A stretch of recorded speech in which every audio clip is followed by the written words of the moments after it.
আসছে বাপের সম্পত্তির অধিকার বুঝে নিতে। কি কার সাথে এভাবে চিল্লাচ্ছ ফোনে?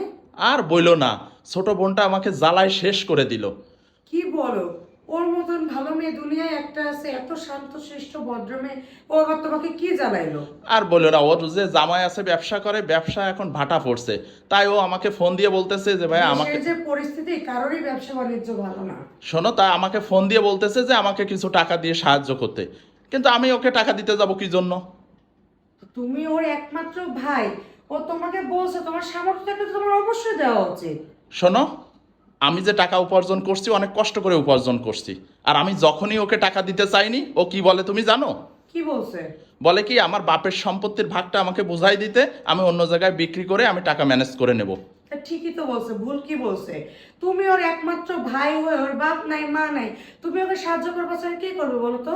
কেন, ও কিভাবে ঠিক করলো, ঠিক বললো? মেয়েদের বিয়ে হয়ে গেলে বাপের সম্পত্তির উপর আবার অধিকার কিসের? এটা কোথায় আছে বলো তো? মেয়েদের বিয়ের পরে বাপের সম্পত্তির উপর অধিকার থাকে না? আর তুমি ওর একটা মাত্র ভাই, তোমার তো উচিত ওর বিপদে আগায় যাও। ওর স্বামীর ব্যবসা বাণিজ্য খারাপ হয়েছে, তুমি তাকে সাহায্য করবে না? এখন আমি যদি সাহায্য করি, ওকে টাইম মতো ফিরাই দেবে? ওর হাজবেন্ডের এমনি ব্যবসায় মন্দা যাচ্ছে, ঠিকই বলছো। পরে আমি কি করব? আসলে তারপরে আবার বাপের সম্পত্তি বুঝে নেবে, তখন তো তোমার ভাগে কম পড়ে যাবে বলো। কম পড়ে যাবে তো? ঠিক বলছো। আমার ছেলে আছে, তার একটা ভবিষ্যৎ আছে না? ঠিক বলছো। একটা জিনিস না, আমি ভাবতেছি, আমার ফোনটা কোথায় দেখো তো, আমি একটু আমার আব্বুর কাছে ফোন দিব। কেন এখন তোমার আব্বুকে ফোন দিবা কি জন্য? ফোন তো দেওয়া লাগবে অবশ্যই। ওই যে আমার আব্বুর যে চারতলা বাড়িটা আছে না, ওইখান থেকে তো পুরো একতলা আমার নামে দিয়ে দিতে চাইছিল আব্বু। তো আমি ভাবতেছি আমি ওই ফ্ল্যাটটা নিব না, ওইটা আমার ভাইয়ের নামে লিখে দিতে বলবো। কি আমার বলো তুমি প্রয়োজন এইসব? নাই। ওর যখন প্রয়োজন হবে ওইখান থেকে ভাড়া তুলে খাবে, ওর আরো ভবিষ্যতের জন্য লাভ না এটা? আর আরো একটা ভাবছে, আব্বুর যে হচ্ছে গ্রামে যে জমি জমা আছে, ওইখানে তো যে বিঘা বিঘা জমি পড়ে আছে, আমি কি ওইখানে যে কোনো কিছু বুঝে নিতে পারবো? ওইটাও আমার ভাইয়ের নামে লিখে দিতে বলবো। তুমি পাগল নাকি? কেন? একদম মেন রাস্তার পাশের জমি, 2 4 5 বছর পরে ওই জমিতে যদি তুমি কিছু দোকান তুলেও ভাড়া দাও, কত টাকা মাসে আসবে তুমি তুমি সেটা জানো? আরে আমি তো আমার বাপের মেয়ে, আমার কি কাজে লাগবে বলো? আমার তো তোমার সাথে বিয়ে হয়ে গেছে, জমি দিয়ে ফ্ল্যাট দিয়ে আমি কি করবো? আরে ওই সয় সম্পত্তিগুলো আমাদের ভবিষ্যতে কাজে লাগবে, তুমি তো একবার বোঝার চেষ্টা করো।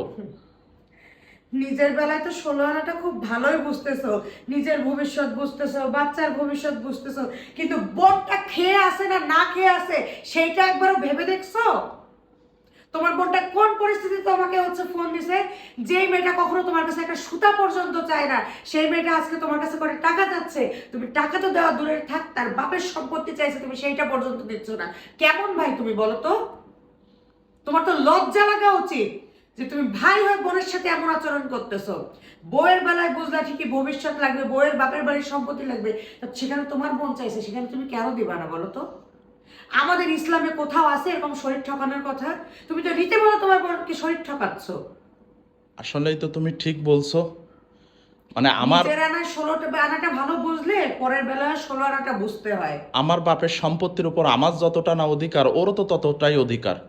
হ্যাঁ, তাহলে ও ভুল কি বলছে? তুমি ওকে টাকা দিয়ে সাহায্য করতে না পারো, ওর ভাগে তো জমি আছে, সেটা তুমি অনায়াসে দিয়ে দেবা, তুমি তো অস্বীকার কেন করো?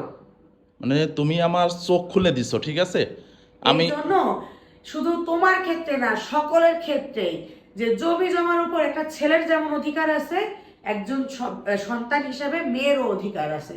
কখনো মেয়েকে ছোট করে মনে করতে হয় না।